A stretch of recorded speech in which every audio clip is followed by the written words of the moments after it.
Songs like that used to be the only thing that would keep us awake because we didn't know what was going on. So, so songs like that, we used to tear it up. We used to love to see the saints get excited. Do y'all understand that God is a God that actually likes excitement? He's not bland. He's not boring. He's not all this seriousness all the time. God likes to have a good time. He's the creator of a good time. I need y'all to understand that about the God that you serve. He's the creator of a good time. It's what he is. That's what we're going to do when we get to glory. We're just going to have a good time for all eternity. I don't know about y'all. That excites me to know I get to have a good time for the rest of my life. That's all I'm going to be responsible for is to have a good time with the Lord. So I'm excited about that. And I do have joy on this particular evening. And so we are still in our series of Follow Us as we make disciples. We're asking you to follow us to discipleship. We've broken down what that looks like into some smaller subjects, and we're taking those piece by piece. And so this particular month, we're still in Follow Me to the Abundant Life. And so I want to do two things on today. One, I want to give you something that you need to actively do. And the other thing is I want to make sure that you are not doing something. So there's something I need you to do, and there's something I need you not to do. All right? So I want y'all to catch that and what we're doing on today. So let's go ahead. Let's get to this verse that we have on tonight. Let's go ahead and get to what God has for us. I'm excited about this particular word. So we're going to go to Mark chapter 11. We're going to be reading verses number 12 through 14. Then we're going to skip and jump down to verse number 20, and we're going to read 20 through 25. It's in the New Living Translation. I hope you have read this particular passage of Scripture before, but if not, it's going to be new to you and good to you at the same time. If you have the ability to stand on your ones and twos, come on, let's stand on up on our feet because God's given us the strength to do so. Let's read the Scripture together, and it reads, verse 12. They were leaving Bethany. Jesus was hungry. He noticed a fig tree in full leaf a little way off. So he went over to see if he could find any figs. Okay. But there were leaves because it was too early in the season for fruit. Then Jesus said to the tree, "May no one ever eat your fruit again." And the disciples heard him say it. All right. Verse 20. The next morning, as they passed by the fig tree he had cursed, the disciples noticed it had withered from the roots up. Peter remembered what Jesus had said to the tree on the previous day and exclaimed, "Look, Rabbi, the fig tree you cursed has withered and died." Then Jesus said to the disciples, "Have faith in God. I tell you the truth. You can say to this mountain, 'May you be lifted up and thrown into the sea,' and it will happen. But you must really believe it will happen and have no doubt in your heart." Yes. I tell you, you can pray for anything, and if you believe that you've received it, it will be yours. But when you are praying, first forgive anyone you are holding a grudge against, so that your Father in heaven will forgive your sins too. All right. You may have your seats on this evening. We're going to get into what God has going on in this particular group of word that he has for us. But I do want you to understand something that we have going on. I want you to know that there's something that I want for you to get. We are doing these things for you guys to grab a hold of some of this stuff. And there are some truths that I want you to grasp as we're going through these words and through these sermons. And so today, the truth I want you to hold on to, the thing I want you to grab a hold on to, what my title has affirmation to you, what I want to speak life into you about through my title, what I want you to walk away with from the title that I have in here for you, what I want you to put in your back pocket, what I want you to believe, what I want you to stand in, and what I want you to move in is that you were made for more. The title of my sermon is You Were Made for More. God wants us to know that you were made for more. I want you to say it to yourself. I was made for more. Even though you have all that you have right now, tell yourself again, I was made for more. Even though you have a nice house, a nice car, nice clothes, you look good, your hair is right, edges are laid, your skin is well oiled, your belly is full. I want you to understand, God wants you to know you were made for more. We're still talking about this abundant life that God has planned for you. And I do hope that you're experiencing it. I do hope that the abundant life is starting to show up for you. I do hope that you were able to walk around all of the last 2 weeks and see that God was a giver and that God was generous. I hope you're starting to come into the realization that you have an abundant life that is entitled to you, that God freely gives over unto us. I hope you aren't experiencing it, but if you are not, I need you to know that God has a plan for your life. He has always had a plan for your life. It has always been something that He has already had well worked out for you. You were not created to go to school, find a job, find some place to live, maybe get married, maybe have some kids, go to sleep, eat some food, get old, and die.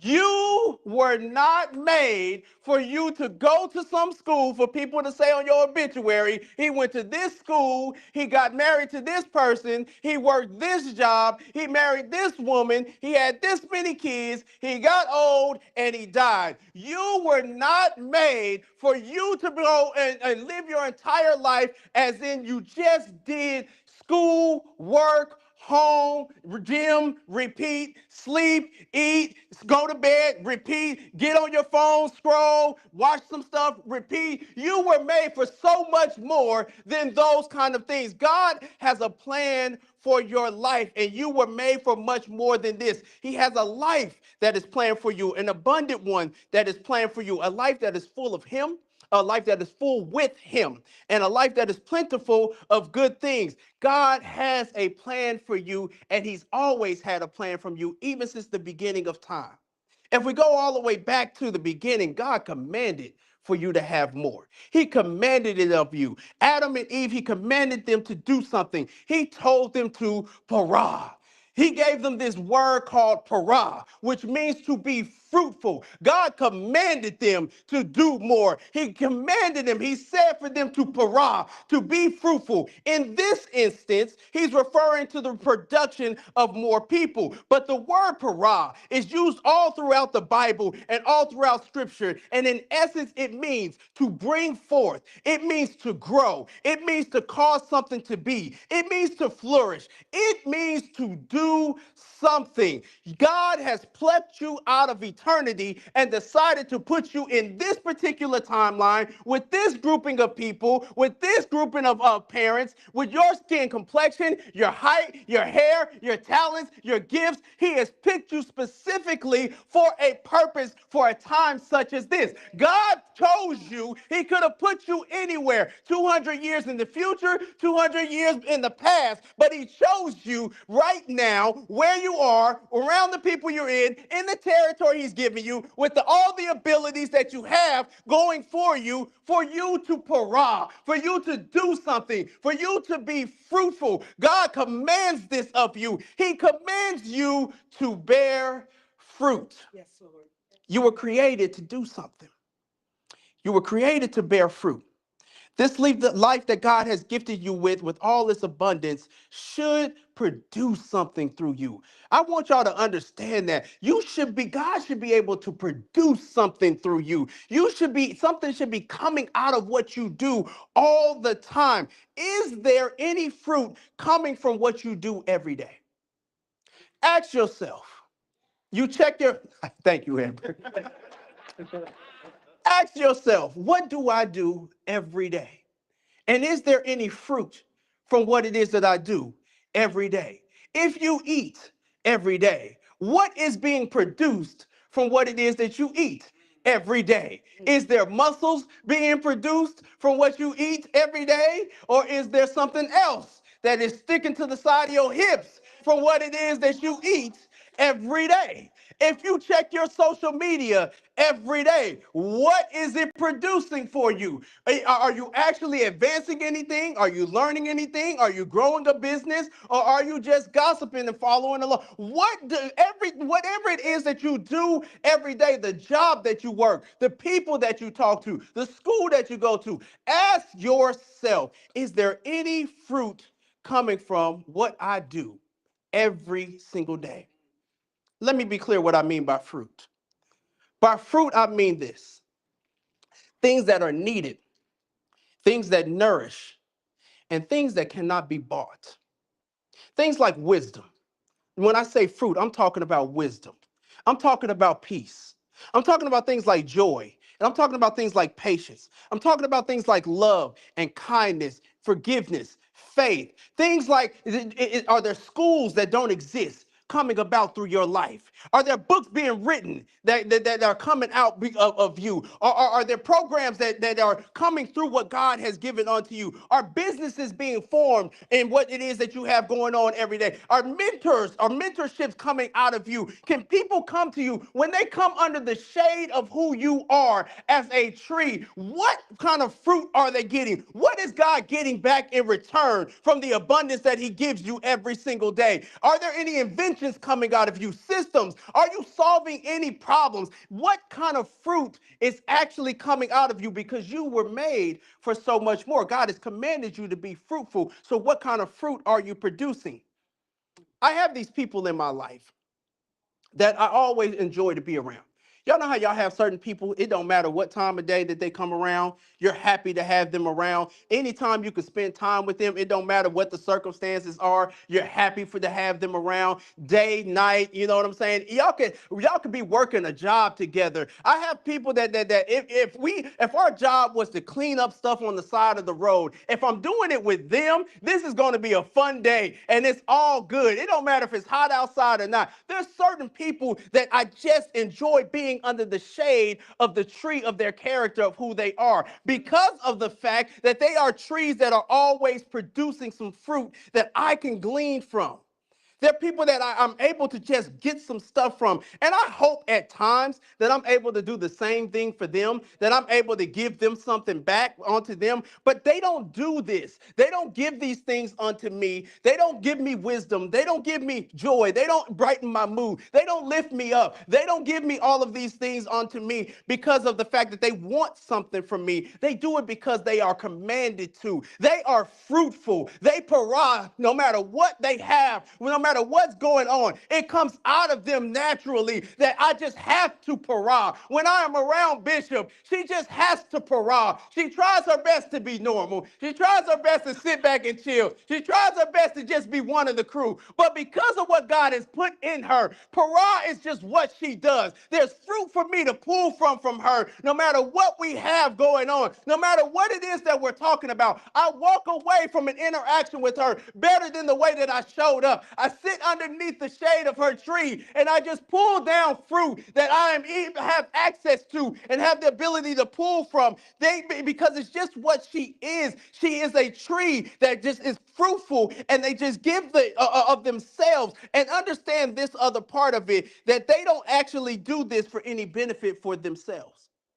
When I'm around Sharonda and I'm pulling from the tree that is Pastor Sharonda Manor Foster and her husband Dave, especially Dave. Dave don't have no choice. Dave don't understand how big of a tree, a fruit that he just has. He doesn't have any choice. They do this without any expectation or any benefit of themselves. Because if you understand anything about trees, trees do not get nourishment from their fruit. Their fruit does not, they don't eat off of their own fruit. It's for other people to eat off of. And so these folks that we're talking about that have this fruit in their lives, it's no benefit of them to give it on to other people, because trees don't benefit from their own fruit. But it's because God has commanded them to be fruitful, they can't help it.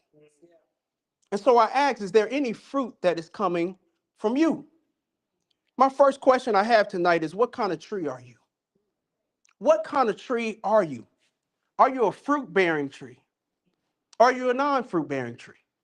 Trees can be broken up into these two particular categories: trees that actually bear fruit and trees that don't bear fruit. Now, the trees that don't bear fruit, don't get me wrong, they bear other things like pine cones, but we can't eat pine cones. So it's either do you have something that I need that I can get nourishment from, or you don't. Is anyone getting any nourishment from what you have and from what you do? We asked the question 2 weeks ago, what do you have in abundance? Those things that you listed, is anybody able to come to you and get those things from you when they come into your presence under the shade of who you are? Are they able to pull that stuff that you said you have in abundance for? Or is it too high up in the tree? Or is it not good enough or not ripe enough for them to come and take it from you? And what kind of tree are you?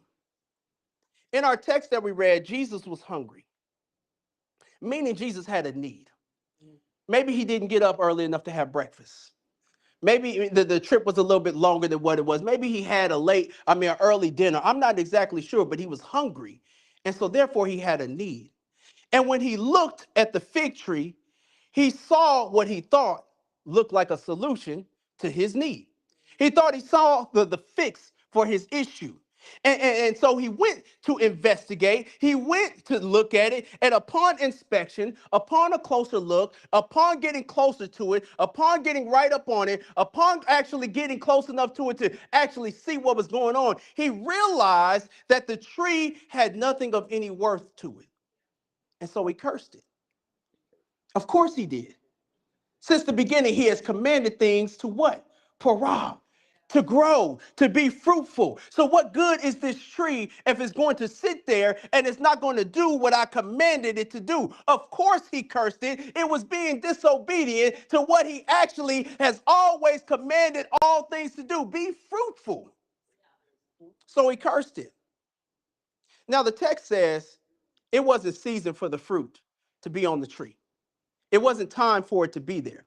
Understand these particular trees around this time, March, April, when Jesus was there, around that time of the year, they were just now starting for the leaves to come out of the tree, right? But the fruit itself wasn't supposed to be ready until late June. So, of course, when they looked at it and he cursed the tree, everybody's like, well, why would you curse the tree? It's not supposed to have any fruit on it. But upon investigation, Dana, what I found out about fig trees is that the figs actually come up out of the branch the same time the leaves do. So meaning that if there was leaves on the tree, there should have at least been some type of figs on that tree. Even figs that were not ripe, Jesus probably would have ate it and still got his need met. But there was absolutely nothing on this tree. And so he walked up to this tree that looked like it was in late June. That's what the tree looked like. It had all the flourishings like it was a tree full in bloom. It had everything that it had said to say that I have fruit on me. And then when he got close enough to it, he realized this tree has absolutely nothing of any value on there. Have you ever met anybody that looked like they have it all together? You know what I'm saying? Right clothes, right accessories. They know the right people. They know how to say the right things. They have the right background. They speak the right way. They come from the right places. You know what I'm saying? They look like they have it all together. You know, ladies, have you ever seen a man and he's got the right height, right complexion, right haircut? He's got the right smile. He's got the right style. He's got the right build to him. You know what I'm saying, fellas? You ever seen a girl from far away? Understand, I'm putting you where Jesus was. You got a need. You ever seen a woman from far away? And she's got the right curves. You can see from far away. Right curves, right hairstyle, right walk, right eyes, right attitude. And then 5 minutes into the conversation with these people, you already realize that they just look the part. They are not the real deal. This is not what I thought that I was getting myself into. I want out of this interaction 5 minutes into it. There isn't anything interesting about them. There ain't nothing exciting about them. They ain't got no depth to them. They ain't got no character to them. Or worse yet, the character that they do have is just a bunch of red flags. Just wrong thing after wrong thing after wrong thing after wrong thing. Jesus thought he saw a solution to his problem, but upon getting closer and investigating it, he realized this tree had nothing for him. Now, this tree was a symbolism for Israel, for its leaders, for their lack of faith, their righteousness, their perversion, the worship of their ungodly things. God, Jesus could the creator of all decided to come into in this particular time. He decided to insert himself. He could have came at any point in time of all eternity, but he shows up at this particular time, and he shows up on the scene, and he comes to where around the people who knows his word, knows his ways, knows his things, have history of him and his father, and he's expecting to see something out of them that has some actual character. He shows up to the temple, and the temple on the outside has all the furnishings and everything that looks like it's a place that's going to be fulfilling unto the people, that righteousness is probably coming out of this, that people are being saved. It's architecturally built right, and it looks beautiful, and it's standing tall. But once he got inside, he saw that it was completely a mess.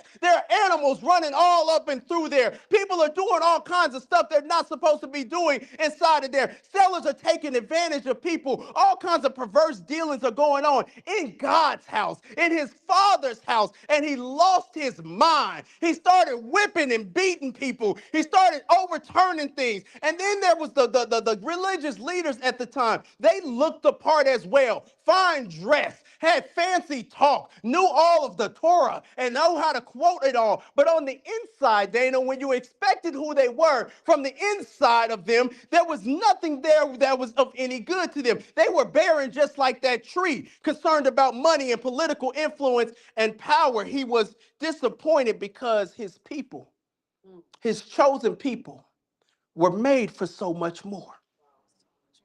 The temple, as long as it took for them to construct it, was made for so much more, so much better than what they had reduced it to.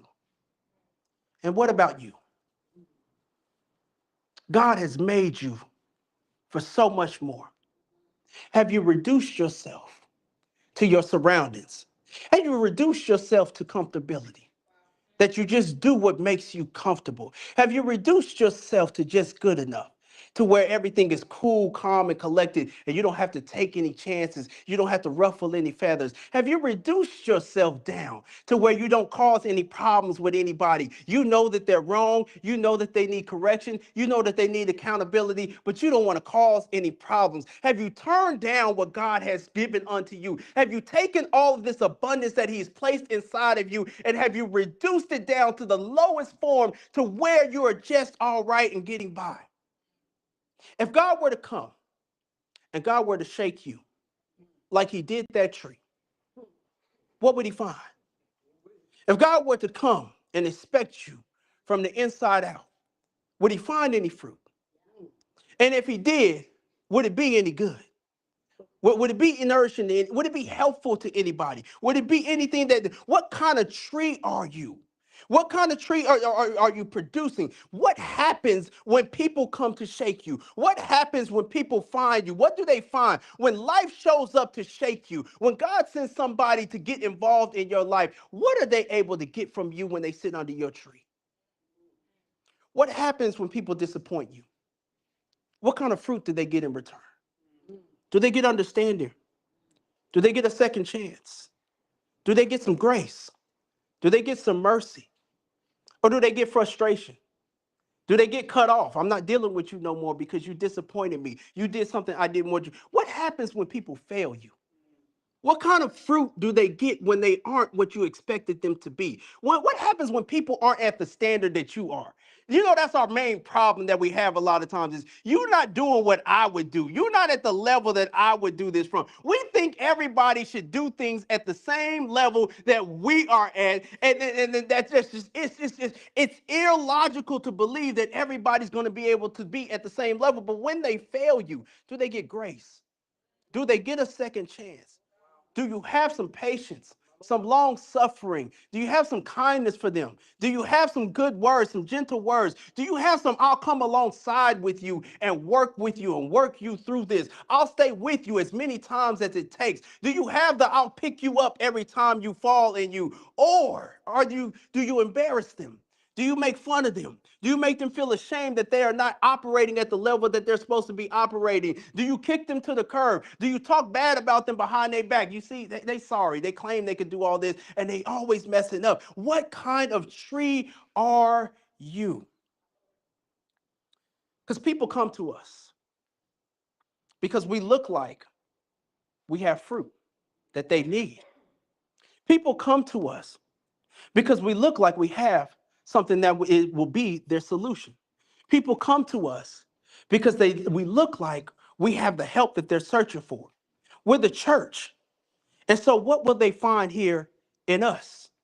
Us collectively, all of us are the church, but you individually are the church as well. You look like you have something of substance. You look like you might have an answer. You look like you might know how to navigate life a little bit better. You don't get frustrated on the job the same way they do. You don't go where they go. You don't say what they say. You're not going the same direction that they're going. You look like you might have a solution. You look like you might have some fruit to you. And my question of it is what do they get when they come to you? Because when they do, if they are just like Christ and they find no fruit or they find bad fruit, they do the same thing that Jesus does. They curse the church and they curse God. When we don't have what it is, when we're faking the phone, when we look like what we say we look like, when we have a Galatians 3 and 5 in our bio, but everything underneath that ain't got nothing to do with Galatians 3 and 5. You can't even tell them what Galatians 3 and 5 actually says. When you have a shirt that says Jesus is my CEO, but your actual business, it don't look like nothing that Jesus would be involved in. When you have all the look and the aesthetics because you go to church and you know the songs and you listen to gospel music, but you have no patience, you're angry all the time, you're mean to folks, you don't want to be around anybody, guess what that makes them do? That makes them that makes them curse the church. That makes them curse God. God said that the church is his solution to the things that are going on in this world. And he has an expectation for us to be fruitful. He told us to parah. And I know some of you may ask the next question, which makes sense, is how do I do that? I'm trying. I believe I am, but I'm trying. They get on my nerves. I'm trying. These folks are a problem. I'm trying. I don't always have it together. I'm trying. I'm doing the best I can, but I ain't really got nothing. I'm trying. My mama and daddy didn't show me none of this stuff. This is my first time around. I'm trying. And sometimes I'll fall short. How am I supposed to remain fruitful? Let's look at John chapter 15. He gives us an answer. In John chapter 15, he says, I am the true vine, and my Father is the gardener. He cuts off every branch in me that bears no fruit, while every branch that does bear fruit, he prunes, so that it will be even more fruitful. So God is telling us already here that those of you that are in the branch, those of you that are with me, if you get to a point where you start to bear no fruit, God is going to cut you off. God is going to stop the abundance that he's got going on for you. But if you stay, he's going to do some things so that you can bear even some more fruit. He says, you are already clean because of the word that I've spoken to you. Here's your instruction. Remain in me as I remain in you. No branch can bear fruit by itself. It must remain in the vine. Neither can you bear fruit unless you remain in me, because I am the vine and you are the branches. If you remain in me and I in you, you will bear much fruit. But apart from me, you can do nothing. Then down in verse 8, it says, this is my Father's glory, that you bear much fruit, showing yourselves to be my disciple. This whole year, we've been telling you and teaching you and preaching to you and showing to you and throwing seminars on Saturdays, some even on Zoom, on how you can follow us to discipleship. He's saying here that the vine and the branch, that him and you are to be connected. You're not supposed to just look like you're connected. What am I saying here? It's not enough for you to look like a believer. It's not enough for you to look like a disciple. It's not enough for you to come to church every Saturday. It's not enough for you to read a couple scriptures and be able to quote a couple scriptures. It's not enough for you to listen to just gospel music. It's not enough for you to just simply look the part like you are actually a disciple. You have to actually do the stuff. Don't pretend to follow, actually do it. The lessons, the sermons, the instructions that we are giving unto you, that he has given unto us all this year, are not merely meant for you to sit here and look at me and nod your head and say, that's good, Pastor, and then you walk out the door, and if I see you on Tuesday, you have completely forgotten about everything that was even said. It's meant for you to grab it, to get up, to go home, and figure out how to put it into your life, and then on Sunday to start walking in it, on Monday to start perfecting it, on Tuesday to adjust the plan to make it work, on Wednesday to try it all over again, on Thursday for it to fail, for you to pick it back up and try again, on Friday for you to listen to the message again to make sure you have it right, and on Saturday for you to sit back in here with a notebook for a whole new refilling on what you were supposed to do. You're supposed to be active in doing this. He's saying that he's the vine and you are the branch, and you are to be connected. It's active. You're supposed to do it. This is how you make real connection to Jesus, because through him is how you're going to bear some real fruit. I'm asking and begging you to not be like the tree. Don't look it. Don't have the right response. Don't have all the aesthetics like you're a believer. But upon closer inspection, you have no real fruit to give. But my question as I was studying this, and I got to this particular part, I got stuck on the tree. I felt bad for the tree a little bit, Tanya. The tree was just sitting there minding its business. I felt a little bad for the tree, which led me to ask the question, why didn't the tree have any fruit?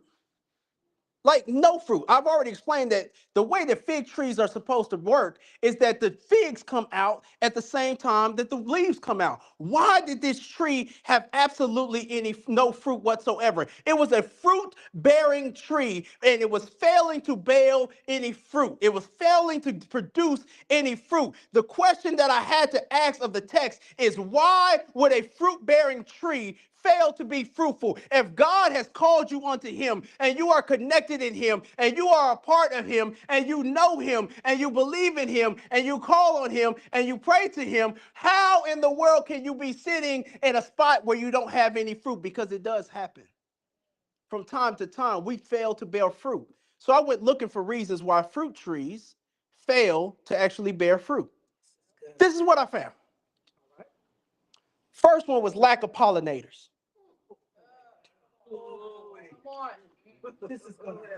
Lack of pollinators. For those of y'all that fell asleep through biology, the way that a tree actually produces fruit, it starts off with the flower. There's a flower on the tree, and the flower opens up.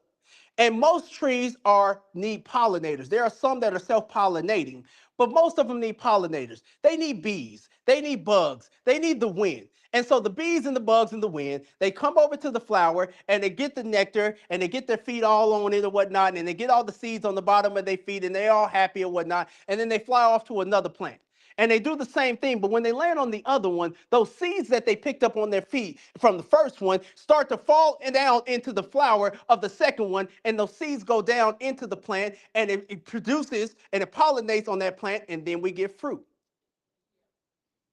Maybe you're not being fruitful because you don't have enough of the right people around you. Maybe you don't have the right people that pour into you the correct way. Maybe you don't have people that are depositing the right stuff into you.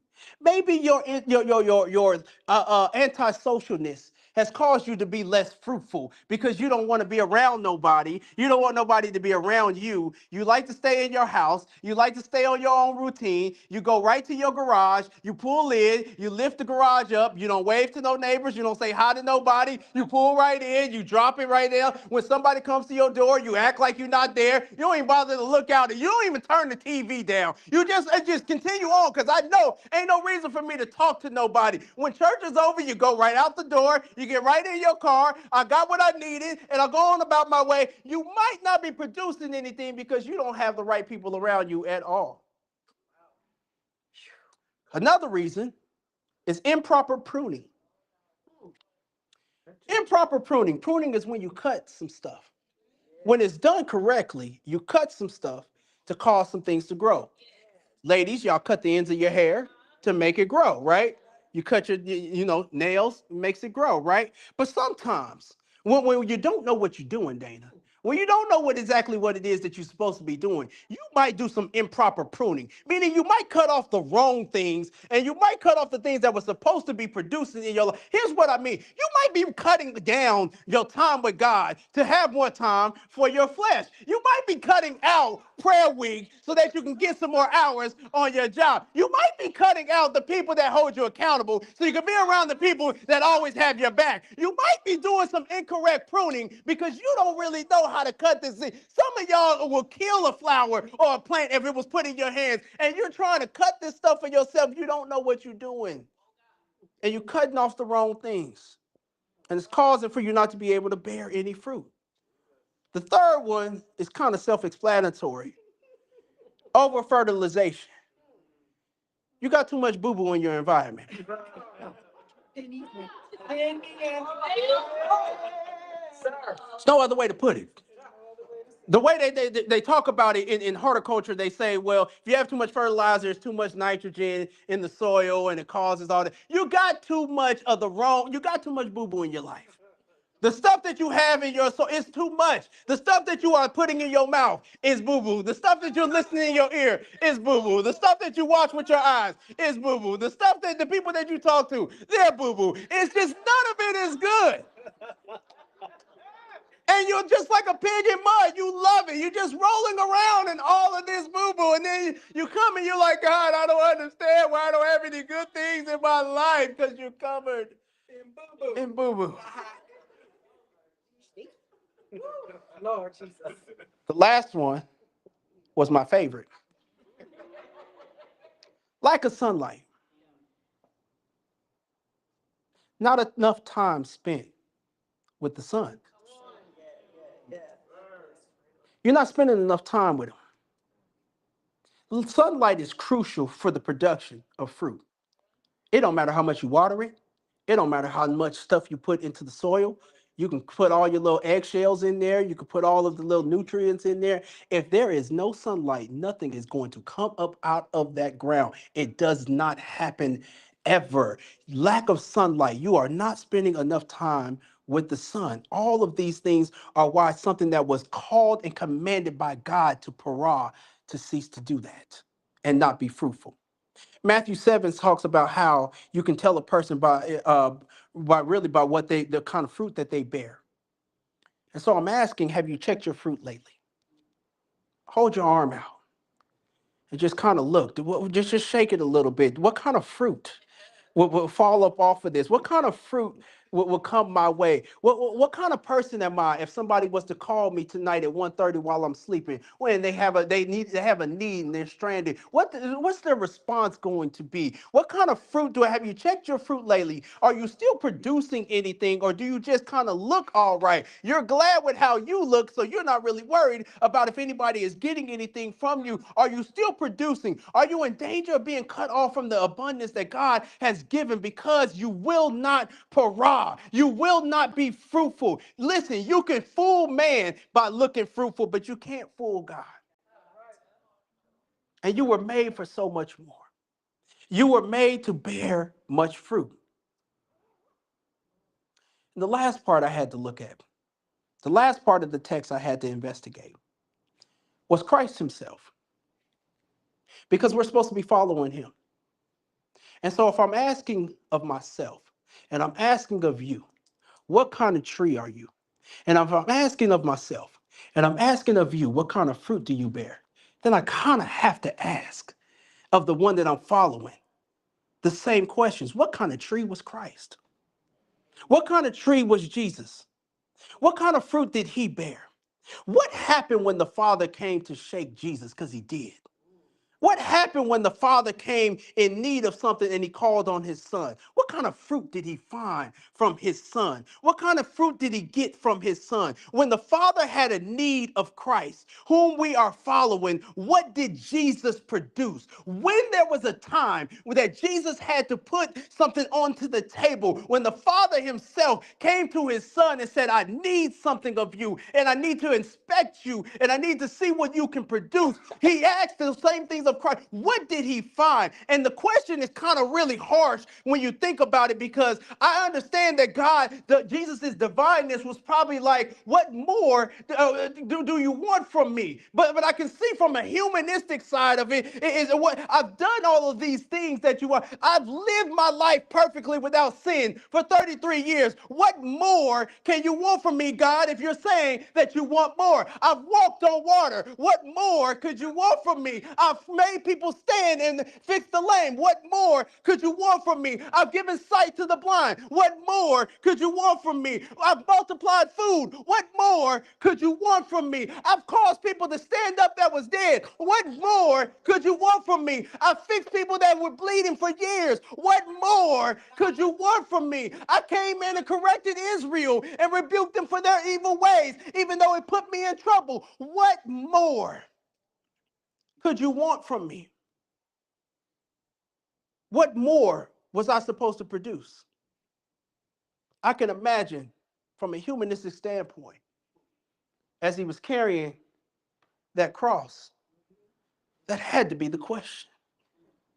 What more do you want from me? But God in all of his divineness. And this is for the people, those in the crowd that feel like you have it together.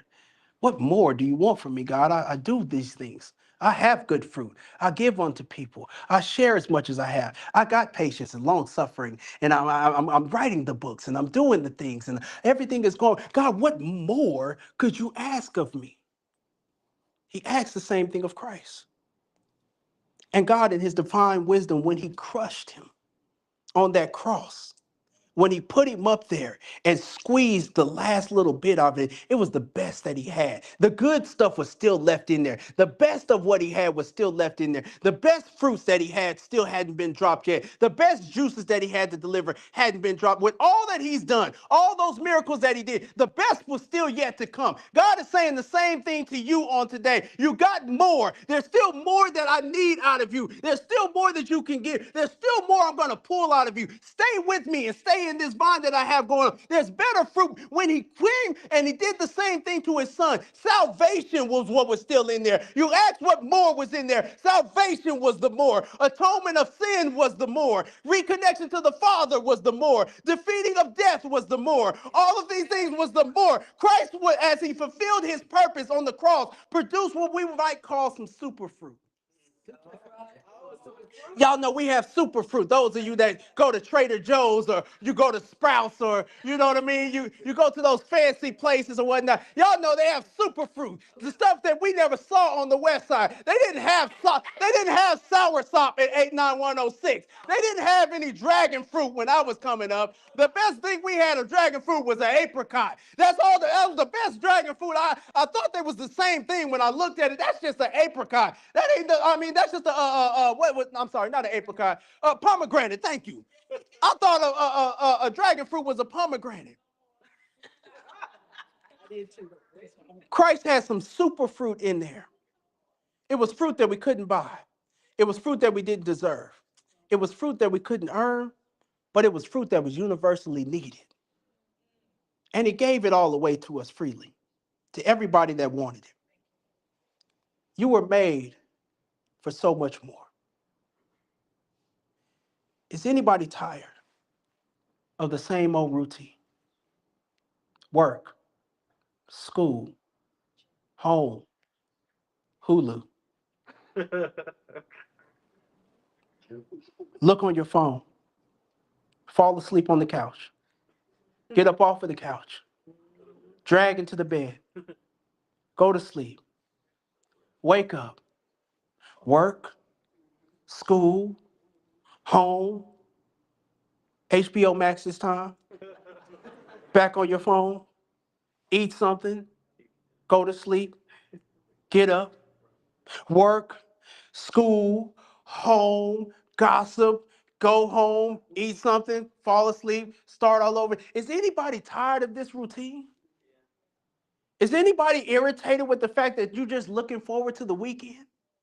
That's the only bright light of your entire week is how many more days until I don't have to do this same routine. Is anybody want anything more out of their life? Is anybody, I thank God that my life is meant to be more than this. I'm glad that that's not all that God created me to do was to get up and go to work and go to school and then come home and wash some dishes and fold some clothes and then sweep the floor and then lay down and go to bed. And I'm glad that I was made for so much more than that. Is anybody else frustrated with a life that seems to lack purpose and importance and impact? If you fall off the face of the earth tomorrow, what would be left? Nothing of any significance. Is anybody tired of just merely looking like they got big things going, but in reality, you're unfulfilled, you're unmotivated, you're uninspired. You got no reason to get up out of the bed. Is anybody else tired that when their alarm goes off, you just wish that you can just go back to sleep? That the best part of your life is when you're able to go to bed. And the part that you enjoy the most is when you're unconscious. That when God decides to wake you up out of your slumber and say that I have a whole nother day, that this is the day that the Lord has made, you have no gladness to even be in it. You sit at the edge of the bed looking at the clock, trying to figure out how much more time can I sit here. If I only brush my teeth for 30 seconds, can I sleep a little bit more? Is anybody tired